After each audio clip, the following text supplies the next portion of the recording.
Par définition, maïeuticienne, qui est dérivée du terme maïeutique et l'art d'accoucher.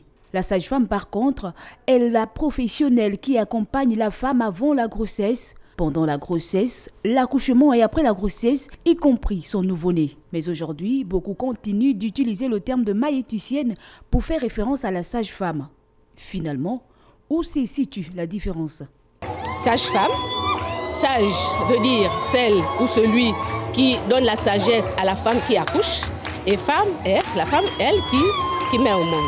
Donc définir la sage-femme comme avec le terme maïeuticien, ce serait comme réduire le métier de sage-femme ou encore la pratique de sage-femme à seulement l'art de l'accouchement. Sage-femme est un mot épicène qui ne change pas de genre. Qu'il s'agisse d'un homme ou d'une femme, on dit toujours sage-femme.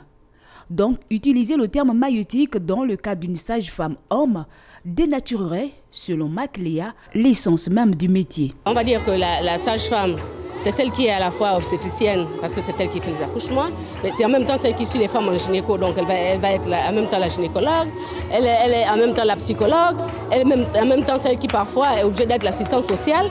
Donc vous comprenez que les pans de la sage-femme, dans sa pratique, sont extrêmement larges, pour les réduire seulement au terme de maïeuticien.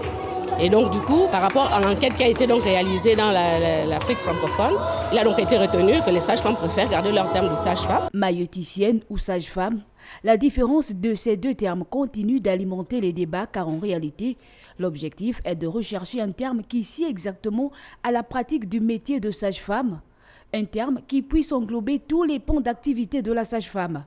Surtout que beaucoup d'autres corps de métier utilisent ce terme de maïeuticien, tels que les psychiatres et les psychologues.